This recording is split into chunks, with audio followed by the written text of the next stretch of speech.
Fala pessoal, como que vocês estão? Sejam bem-vindos a mais um vídeo. Hoje nós vamos para a aula 2 de Direito Administrativo. Lembrando que vamos ter 3 vídeos sobre a matéria. Já vou adiantar que caso você não tenha assistido o vídeo 1, assista, porque a gente vai analisar um pouquinho melhor alguns pontos que a gente trouxe na parte introdutória. Um exemplo, quando a gente falou de teoria da culpa da administração, da falta de serviço ou da culpa anônima, foi uma questão muito teórica. Nessa aula a gente vai analisar ela de uma forma mais pragmática, trazendo algumas divergências que se tem na jurisprudência com relação aos atos omissivos do Estado, como que funciona a responsabilização nesses casos. Então não veja essa aula se você não assistiu a primeira. Se você quer muito ver uma aula rápida sobre responsabilidade civil do Estado, pegar o conteúdo de qualquer jeito, de última hora, para fazer uma prova e esquecer depois, tem um monte de vídeo aula de professor de cursinho, coisa assim no YouTube, sem resolução de questão, com os pontos jogados de qualquer jeito.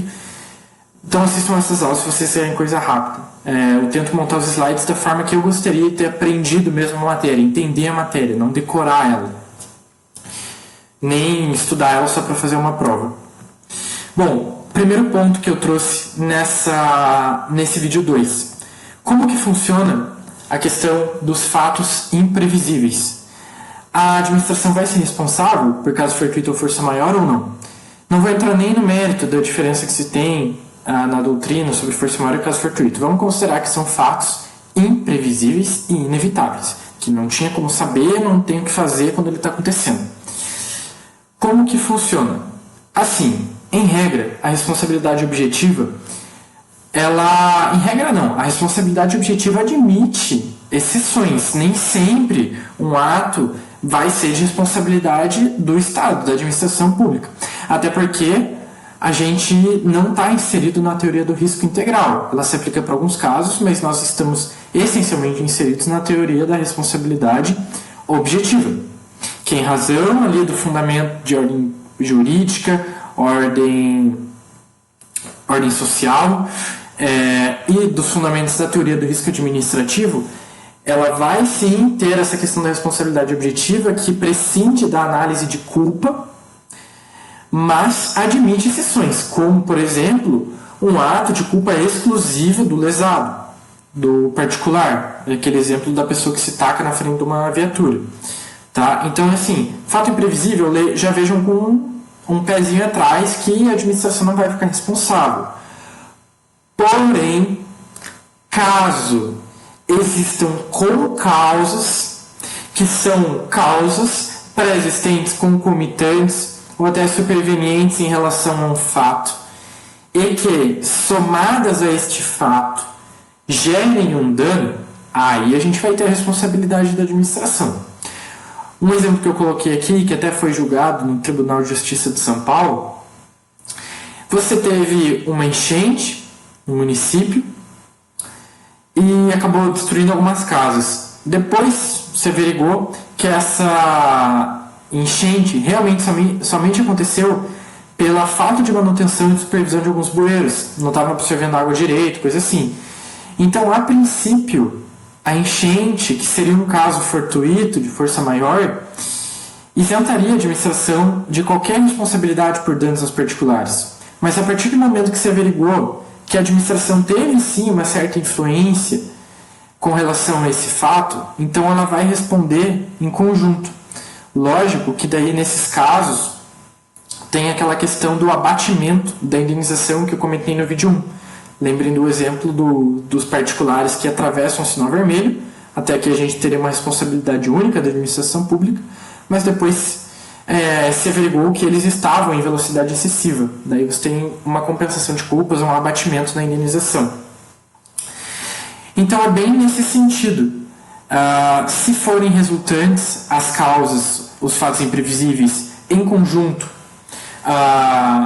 com causas, não terá como se falar nesse caso de exclusão, de excludente de responsabilidade. Beleza? Um ponto também que merece destaque é a questão das atividades nucleares, dos danos ambientais e de atos terroristas. todos eles estão ligados à teoria do risco integral. Então aqui também, caso haja um fato imprevisível, qualquer alegação de culpa exclusiva, isso tudo não vai importar, porque a administração vai ser 100% responsável pelos danos que estiverem relacionados a essa seara. Tá? Então os fatos imprevisíveis vêm nesse sentido. Mas também vão ter casos que a administração não vai ter nada a ver, né? Por exemplo, você tá dentro de um ônibus, de uma concessionária, e tem um assalto. É um fato, uma força maior, como que teria impedir lá as pessoas armadas de te roubarem, de você ter um prejuízo, mas que não vai ser responsabilidade da administração. Né? Ainda que possa alegar que a segurança pública é dever do Estado, não dá pra gente também querer viajar e achar que vai ter um PM ou um segurança dentro de cada ônibus armado. Enfim, nesses casos, a própria administração também vai arcar com prejuízo junto com o particular. Então não tem como você querer imputar a ela a indenização pelos danos que você teve em razão de um assalto. Ou você está dentro de uma repartição pública, ali numa área aberta, e cai um raio na tua cabeça. Você morre ou tem danos graves. Como que você vai atribuir a responsabilidade de um fato assim à administração pública? Né? Então também vai ter essa questão de uma coerência. Continuando. Atos de multidões. Atos de multidões, eu coloquei exemplo ali, black blocs. Lembrem daqueles protestos que acabam juntando muita gente, daí cada um chega com uma vontade, no fim acaba todo mundo quebrando a primeira vidraça que aparece. Esses atos são de responsabilidade da administração pública? Os atos que forem causados a lojas comerciais, a estabelecimentos comerciais que tiveram todas as suas vidraças quebradas, ou automóveis que estavam na rua, não sei que pira é essa, né, que a galera tem com as vidraças, dá uma pena depois de ver tudo quebrado e no fim quem tem que arrumar são as pessoas que eles dizem defender também, né? Enfim, momento político aqui, ignora. Nesses casos, como que o Estado vai ser responsável? Até porque é um dano de terceiros, certo? Essa coletividade, essa multidão, são terceiros, não é o Estado. A única, então, ali, a regra, danos causados ao particular por tais atos não vão acarretar em responsabilidade do Estado, já que, na verdade, são tidos como atos praticados por terceiros. Não é a administração que cometeu esse ato. A exceção é caso, e também aqui se relaciona com a omissão do Estado, a administração pública tinha conhecimento de que essa multidão poderia causar uma baderna e quebrar um monte de coisa, poderia ter agido, tinha conhecimento, foi informado e não fez nada. É o exemplo que eu coloquei aqui. Um agrupamento com mostras de hostilidade, um local com várias casas comerciais. Os órgãos de segurança já tinham sido avisados e não comparecem a tempo. Nesse caso, os atos de multidões, os danos que forem causados, poderão ser atribuídos à responsabilidade e à indenização da administração pública. Danos de obra pública, um tema delicado, então vou passar com calma. O que está em verde, eu peguei do livro do José Carvalho Filho. O que está em vermelho é o entendimento que se tem, meu óculos está meio torto. E o que está em vermelho é o entendimento que se tem da jurisprudência. Tá? Mas eu vou falar até para vocês poderem ter essa reflexão crítica do tema, porque eu pessoalmente concordo com o José Carvalho Filho nesse ponto. A questão das obras públicas. Ele fala que tem 3 hipóteses quando a gente trata desse tema. A primeira, o dano provocado somente pelo fato da obra, em razão ali de algum material, alguma coisa natural ou que é imprevisível da obra mesmo, é uma responsabilidade objetiva do Estado em razão da teoria do risco administrativo. Até se assemelha um pouco com a teoria do risco da empresa e das atividades lucrativas, que vão atribuir ao particular a responsabilidade, ainda que ele não tenha agido com dolo ou culpa, mas em razão do risco da atividade, ele vai responder. Nesse caso, tranquilo de entender. Segundo, o Estado cometeu a execução, delegou a obra a um empreiteiro, e o dano foi provocado por culpa exclusiva do executor. O José Carvalho Filho diz que a responsabilidade subjetiva comum de direito é a responsabilidade subjetiva comum de direito privado. Afinal, o empreiteiro, o executor, está cumprindo o contrato sob sua conta e risco. Então você tem uma responsabilidade do executor. Nesse caso, até ele comenta que seria uma responsabilidade subsidiária do Estado. E é aqui que entra uma bagunça doutrinária que acaba tendo uma certa unanimidade na jurisprudência. Porque o José Carvalho Filho fala até com uma certa indignação que não tem sentido você colocar o Estado no polo passivo de forma solidária com esses privados, com esses agentes delegatários, com as concessionárias, quando eles foram os responsáveis exclusivos pelo cometimento do ato danoso. Ele fala que prejudica lá a essência da delegação da atividade administrativa e dos serviços públicos. Em compensação, o entendimento que se tem é que, olha, delegou, mas o Estado, né, a administração pública continua sendo responsável pela fiscalização, pela supervisão, querendo ou não, ela é a titular daquele serviço público, então está no polo passivo junto. E a terceira, o Estado e o particular contribuíram para o fato causador do dano, responsabilidade primária e solidária dos dois. Tranquilo. E daí a observação, o entendimento acima de José Carvalho Filho, principalmente no ponto 2. Grande parte da doutrina defende que o Estado responde solidariamente. Inclusive, nesse sentido, o STJ decidiu em 2005. Daí essa decisão do STJ é que você tinha um estacionamento público no município do Rio que era de exploração exclusiva de uma empresa pública, no caso, pessoa jurídica de direito privado. E o carro de um cidadão foi rebocado e sumiu, não entendi direito da decisão, estava meio por cima. E na decisão a STJ acabou concluindo que era responsabilidade solidária do município e da empresa pública. Porque por mais que a empresa pública fosse ali tivesse exploração exclusiva do estacionamento, a titularidade e tudo mais, a supervisão, a fiscalização ainda eram competência do município. Um caso legal também que eu, dando uma revisada, acabei vendo e que pode cair em prova é a questão do DENIT, o Departamento Nacional de Infraestrutura, é esse o nome, né? Espero não ter errado, que é responsável é uma autarquia federal e ela é responsável pela fiscalização, pela supervisão do sistema viário nacional, rodovias, ferrovias, hidrovias. Então, se você vê que teve um dano em uma rodovia, já sabe que o DENIT vai estar no polo passivo. Se tem esse entendimento, como eu comentei, na jurisprudência. E é engraçado até porque, em vários momentos, o DENIT, enquanto autarquia, né, tenta se defender falando que, olha, o serviço, a prestação aqui da obra foi delegada, a responsabilidade da concessionária, a ideia da responsabilidade subsidiária seria caso houvesse uma insolvência por parte da concessionária, mas no fim você vai lá e vai dar o DENIT no polo passivo, em responsabilidade solidária. As hipóteses que tinha ali de responsabilidade subsidiária estavam ligadas às obrigações trabalhistas, mas nada a ver com a matéria aqui, nem vou entrar no mérito. Condutas omissivas, cara, esse tema é muito delicado, eu vou ser honesto com vocês, é um tema que eu tive uma certa dificuldade para pegar bem o que acontece na prática.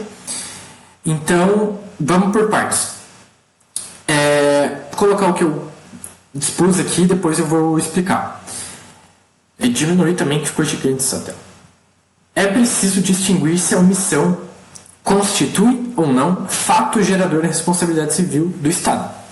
Lá, ponto B. Somente quando o Estado se omitir diante do dever legal de impedir a ocorrência do dano é que será responsável e obrigado a reparar os prejuízos, criando Celso Antônio Bandeira de Mello. Artigo 37, parágrafo 6 da Constituição, vai lá que as pessoas jurídicas de direito público e as pessoas de direito privado, prestadores de serviço público, são responsáveis pelos danos que seus agentes, nessas condições, causarem a terceiros. Ela não faz referência a essa questão das condutas omissivas. Então, como que vai funcionar? Vamos dividir. Tem um ponto que acaba tendo confusão, que é a questão da omissão específica e omissão genérica. A omissão específica é aquela que, digamos, se vejam assim como um pai e o teu filho está sempre ali colado de você.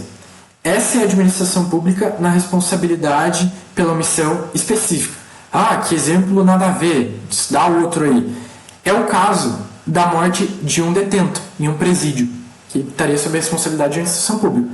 O cara tá lá dentro do presídio, ela tá olhando para ele o tempo inteiro. A partir do momento que acontecer um dano com ele, ela vai ter uma responsabilidade objetiva, porque ela não cuidou dele, ainda que tenha sido um não fazer, né? Não foi a administração que matou o cara, ela acabou prejudicando um certo dever de fiscalização, um dever específico de cuidado que ela tinha com aquele detento.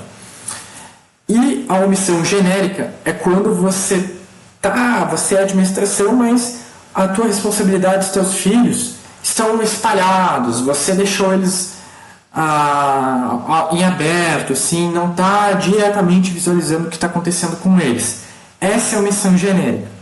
Um exemplo bom, que eu até coloquei no primeiro vídeo, mas não utilizei esse termo para deixar para essa aula, é a questão de um ciclista ou de um cidadão que está caminhando na rua e cai num bueiro.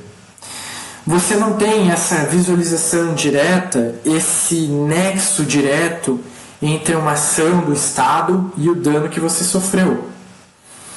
Mas você sabe que o fato desse bueiro ter caído, e por ser uma questão de dever de fiscalização e manutenção do município, houve aí uma omissão da administração pública. Como que isso vai se resolver então? A gente está falando aqui nessa bagunça de responsabilidade objetiva ou subjetiva.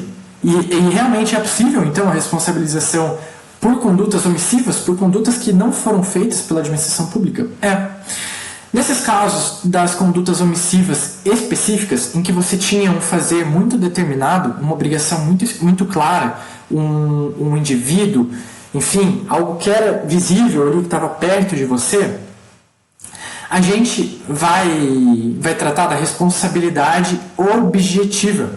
Porque eu não estou nem aí, enquanto particular, que a administração ou algum agente específico foi negligente, que o diretor do presídio não estava olhando a câmera, ou que realmente queria que eu tivesse morrido, enfim, não estou nem aí para isso. A partir do momento que eu estou ali nas mãos do Estado, tem um exemplo também que eu vi, nem lembro onde agora, que a pessoa está lá num hospital público e acaba se suicidando. Também estava ali na mão do Estado, aos olhos dele. Quando você tem essa relação direta, específica, com a pessoa, com o fato, a responsabilidade é objetiva, porque independe da análise de culpa. Mas, quando há uma omissão genérica, mais ampla, que é um pouquinho mais difícil de você individualizar, concretizar, a responsabilidade vai ser subjetiva. Com base em qual fundamento? Com base o que eu vou querer demonstrar de culpa? E aqui, para quem não assistiu a primeira aula e está vendo essa, vai entender porque eu falei para ver a primeira. Lembram lá na segunda teoria que eu coloquei das questões da responsabilidade civil do Estado? No caso, a teoria da culpa administrativa, da culpa da administração, da doutrina daquele jurista francês. Sim, eu esqueci o nome dele, eu vou ter que olhar depois. O que aquela teoria estava falando? Olha, não vai ter mais aquela diferenciação que tinha anteriormente com foi um ato de império, ato de gestão, ato de império, o Estado está afastado da coletividade, ele não vai responder por nada. Ato de gestão vai responder conforme as normas de direito civil. É dever do particular individualizar aí, comprovar a culpa do agente que cometeu o ato.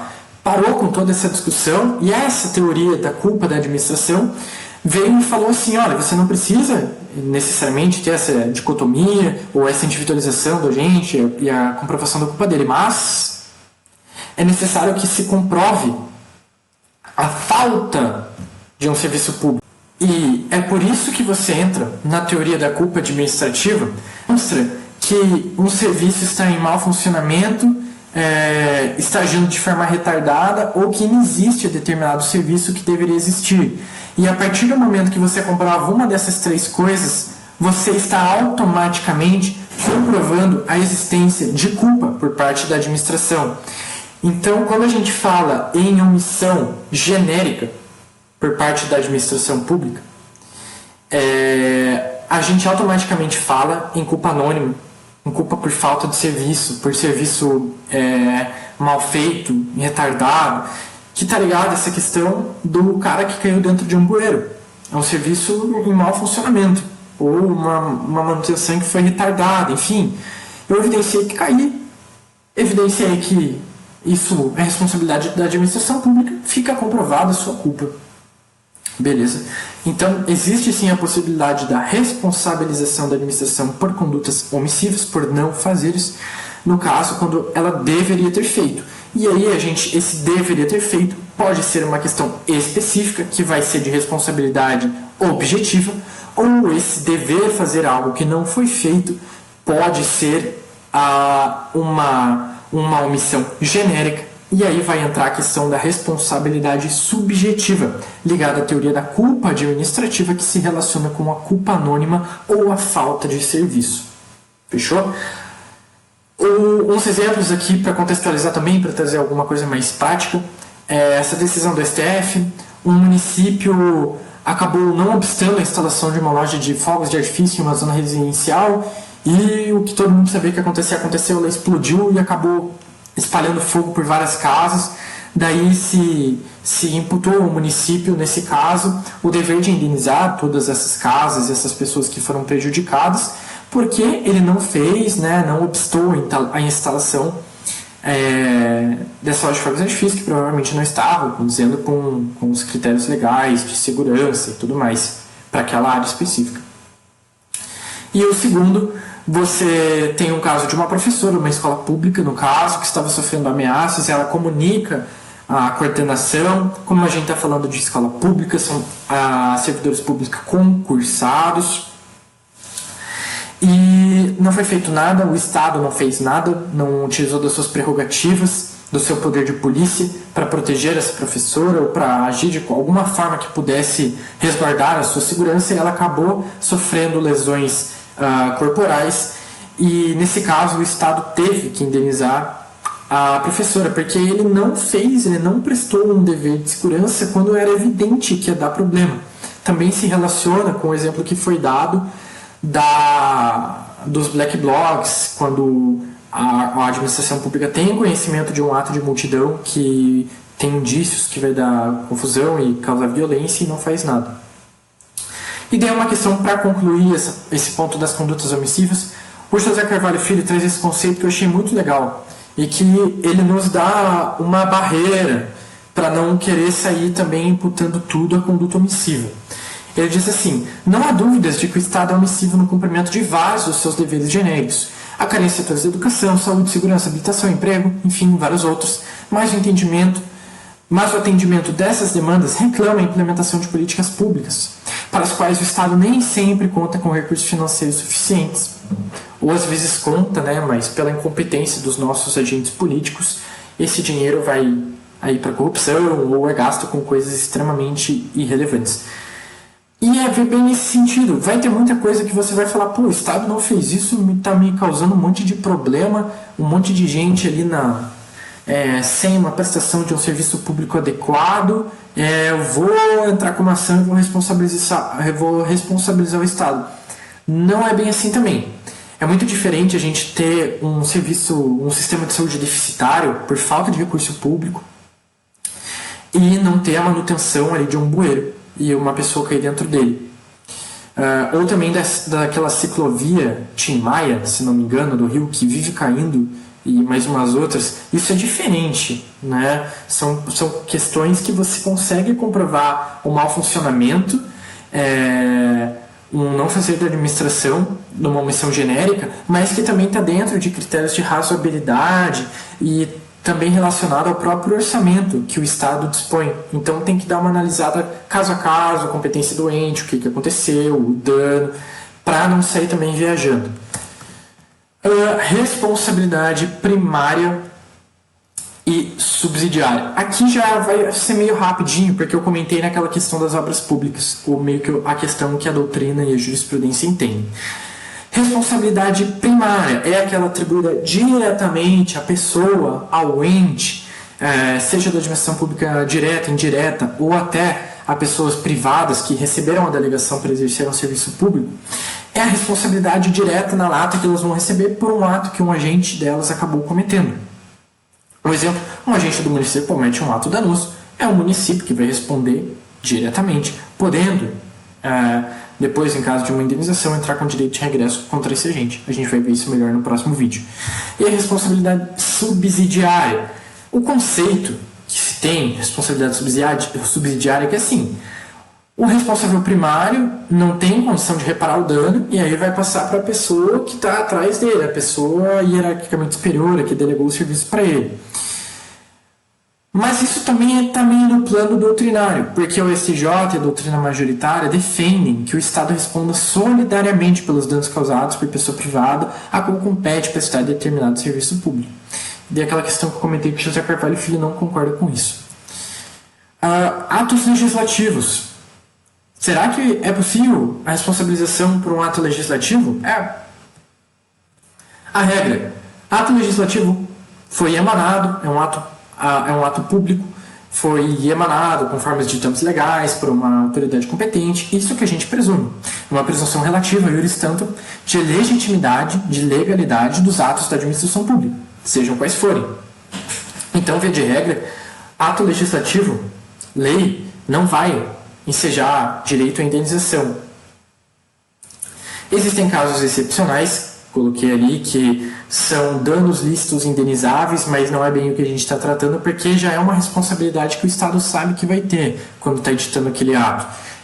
Quando ele vai atingir, por exemplo, o direito de propriedade de determinado grupo. Mas isso são situações excepcionais que dependem de critérios de um valor econômico mensurável. O Estado sabe quanto que vai ter que pagar, quanto que vai ter que indenizar para os indivíduos. É uma situação anormal que está exigindo essa interferência do Estado na órbita de direitos individuais, demandando alguma atividade especial, enfim.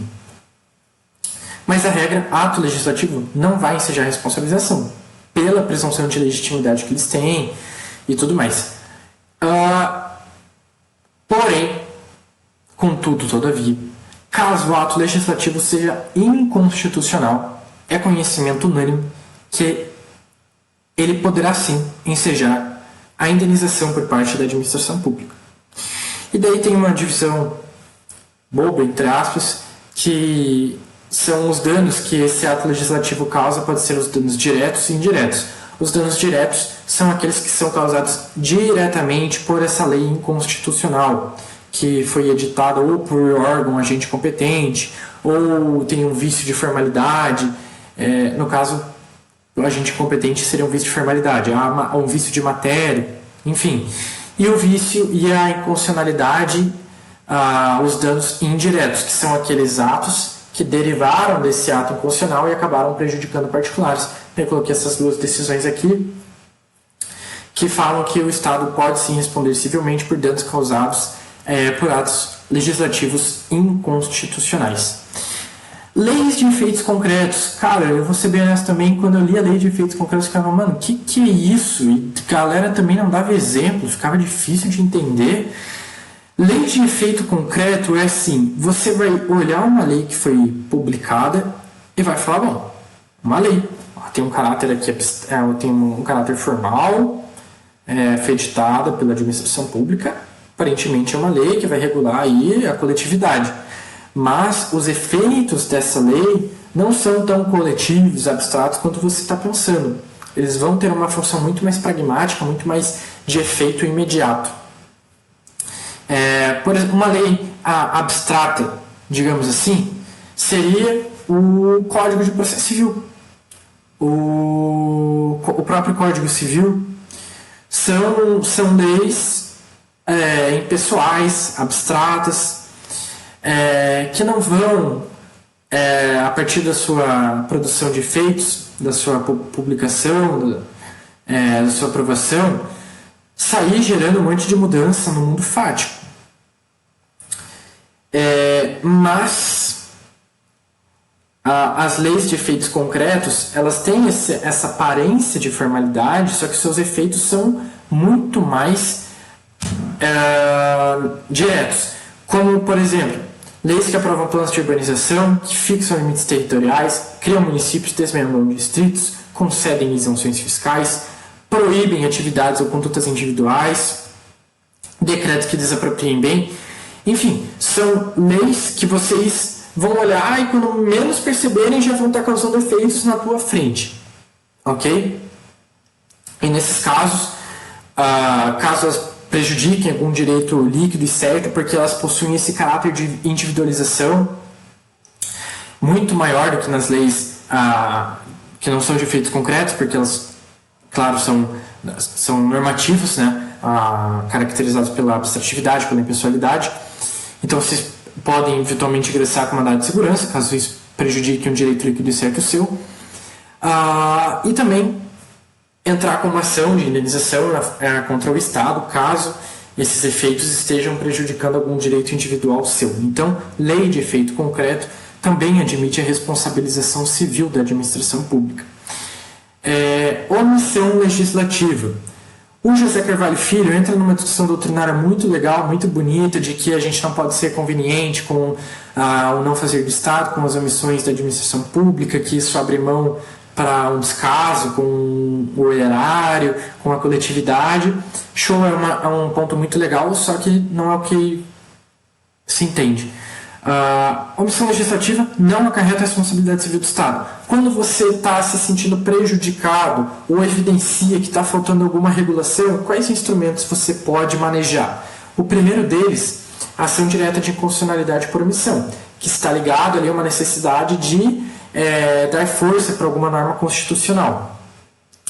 Os efeitos dela, via de regra, vão ser meio abstratos, não sei se fica fácil para entender assim, porque a Constituição fala assim, olha, vai se reconhecer que é necessária a edição de uma norma, caso também seja essa regulação seja dependente de um ato administrativo, a decisão pode abrir um prazo, vai abrir um prazo de 30 dias para que a administração pública edite este ato, e também tem uma ação do STF que abriu um prazo de 180 dias para o Legislativo editar uma lei para complementar alguma norma constitucional.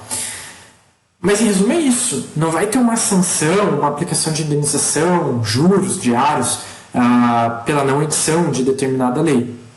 E daí no mesmo sentido vem o mandado de injunção, que daí já está ligado à necessidade de você ter uma norma regulamentadora, porque algum direito individual seu está sendo prejudicado, você não está conseguindo exercer a sua nacionalidade, a sua cidadania de forma adequada. E daí na própria lei do mandado de injunção, se não me engano lá pelo artigo 8º, 9º, fala que enquanto não vier essa regulação, a própria decisão vai regular os efeitos interpartes. Então a gente tem um certo controle da omissão legislativa. Não se tem um reconhecimento de dever de indenização para esses casos. Chegando aos atos judiciais, primeiras coisas aqui. Diferença entre atos judiciários e atos judiciais. Os atos judiciais são os que nos importam, são os atos jurisdicionais, aqueles que derivam da atividade típica do juiz, do magistrado, do Poder Judiciário. Os atos judiciários também podem ser entendidos como os atos administrativos, são aqueles atos do ofício, os atos de secretaria, digamos assim, que fazem parte ali da rotina do Poder Judiciário, estão desde ligados a questões de atos praticados por motoristas, agentes de limpeza, até oficiais cartorários, escrivães, enfim, não nos importam esses atos. Esses atos administrativos comuns vão responder da forma que qualquer ato administrativo ou dano da administração pública já responderia. O que nos diz respeito aqui são os atos jurisdicionais. Por exemplo, as decisões interlocutórias, os despachos, as sentenças. Como será que é possível atribuir à administração pública responsabilidade por esses atos, ou ao próprio magistrado?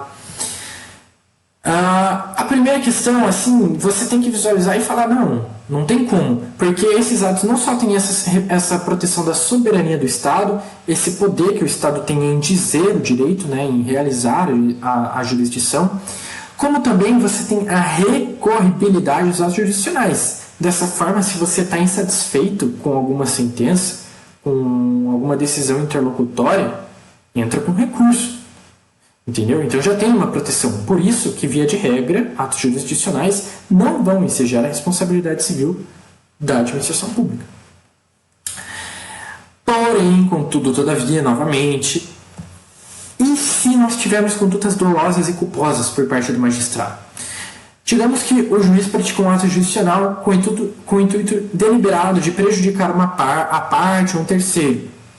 Nesse caso, vai haver o dever de indenizar. E até com base na disposição do novo Código de Processo Civil, artigo 143, inciso 1º e 2º, você tem que o juiz vai responder por perdas e danos quando o exercício de suas funções proceder dolosamente, inclusive com fraude, bem como quando recusa, omite ou retarda sem justo motivo providências que deva ordenar de ofício ou a requerimento da parte.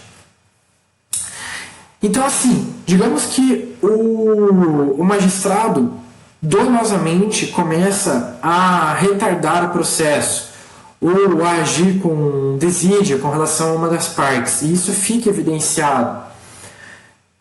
Ele é um agente público, tem o gênero agente público, o magistrado se enquadraria na espécie de agente político. Essa questão dos servidores a gente vai ver melhor, espero, né, em outro vídeo, caso dê tempo também.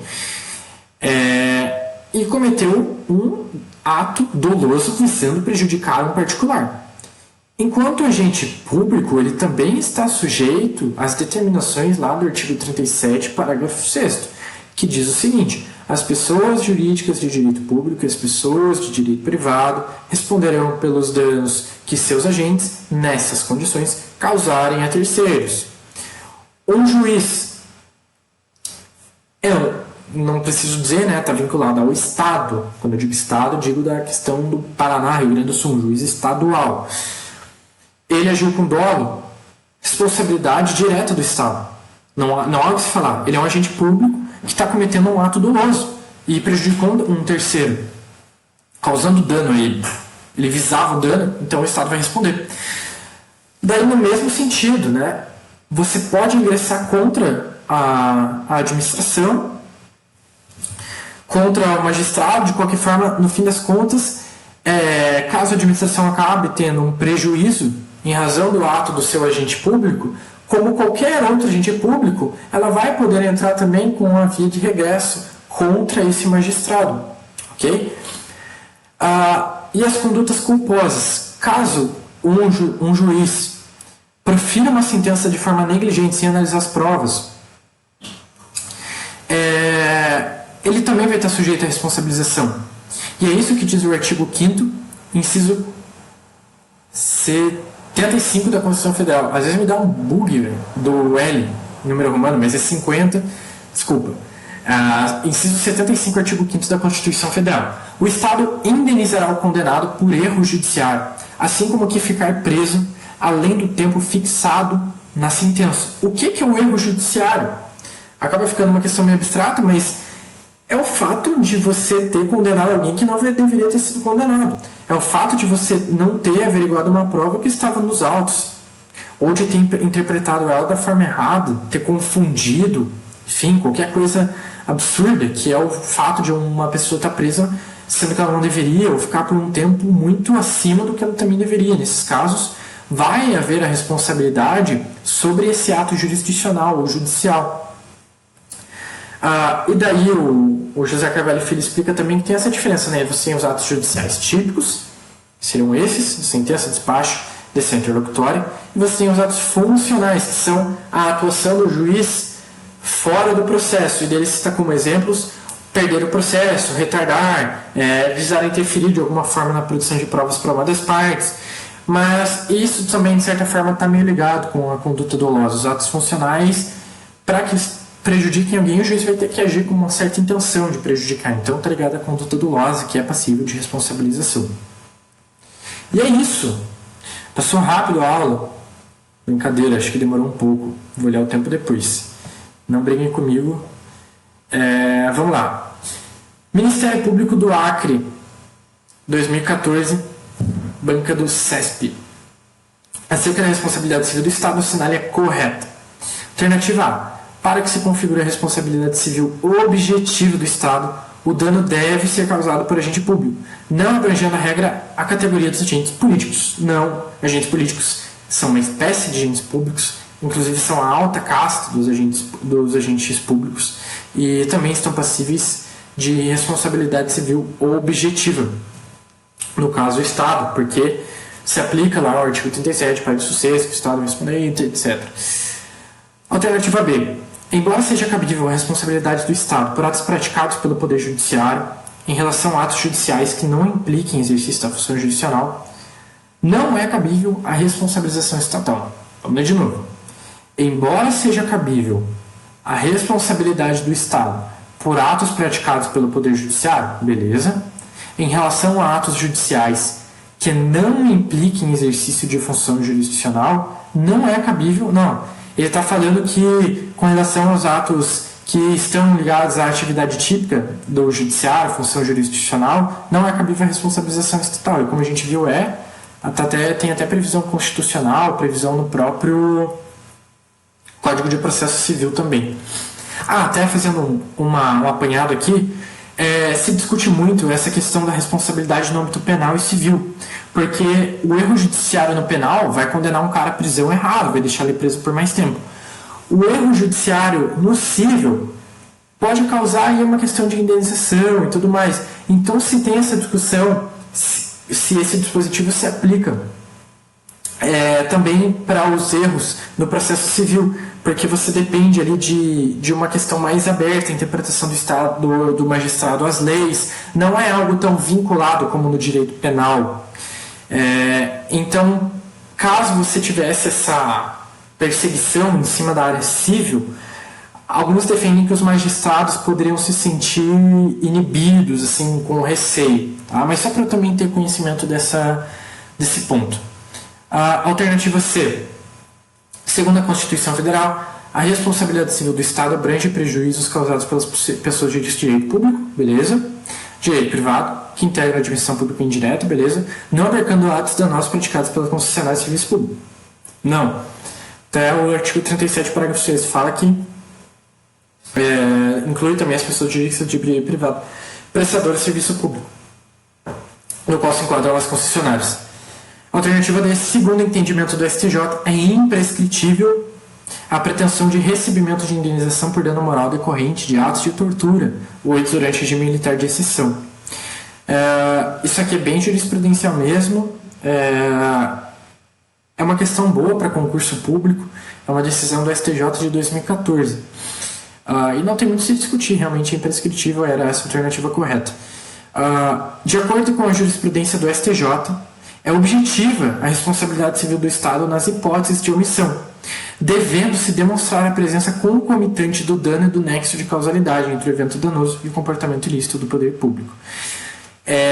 Aqui a gente está tratando dos danos do Estado por omissão, e tem aquela discussão da diferença entre omissão específica e omissão genérica. Omissão específica está ligada à responsabilidade objetiva. Omissão genérica está ligada à responsabilidade subjetiva, da teoria lá da culpa anônima, falta de serviço, teoria da culpa administrativa. E já na culpa específica, lá que o Estado está com tudo na mão dele, ele está olhando as pessoas que ele é responsável e o que ele tem que fazer, e mesmo assim não faz, aí você não precisa verificar a culpa, e por que o Estado não fez aquilo, se ele teria mesmo como ter feito. Por isso que a gente fala em responsabilidade objetiva. Daí, da forma que ele colocou aqui, primeiro, ele está tratando como regra que a responsabilidade objetiva nas hipóteses de omissão. Não é, por vezes poderá ser subjetivo. E segundo, quando ele fala de acordo com a jurisprudência do STJ, dá o entendimento que é algo consolidado. E assim, por mais que seja fácil até de visualizar essa diferença entre a responsabilidade objetiva e a subjetiva, muitas pessoas acabam argumentando que isso representa uma divergência na jurisprudência, mas se você analisar bem os julgados, não é uma divergência, eles só estão tratando de casos diferentes, de uma omissão específica ou uma omissão genérica. Então é por isso que se diz que tem uma divergência. Caso vocês vejam em prova, inclusive, aceitem, porque se entende que há uma divergência. É isso. Essa aula ficou, acho que um pouco mais longa do que eu esperava, mas, cara, um tema muito legal de administrativo, muito interessante. Na próxima aula a gente vai ver bem rapidinho a questão da reparação do dano, a ação de regresso e mais umas questões que eu deixei só uma aqui para também não estender muito. Espero que vocês tenham gostado. Se não entenderam algum ponto que eu trouxe aqui, alguns podem ser meio confusos mesmo. Recomendo que vocês procurem artigos específicos, caso queiram dar uma aprofundada, deem uma lida nas decisões, eu tenho uma outra que eu coloquei. Mas enfim, é por isso que ela ficou um pouco mais longa mesmo. Dificilmente em vídeos de YouTube aí, de professores que passam uma aula de responsabilização em 15, 20 minutos vai ter tudo isso que eu comentei aqui e na primeira aula também. Tirando aqueles vídeos excepcionais de cursinhos de revisão de 3, 4 horas, que daí provavelmente vai ter, né? Bom, espero que tenham gostado. Até a próxima aula. Vai ser a última de responsabilidade da administração. Vamos terminar com chave de ouro. E é isso. Valeu!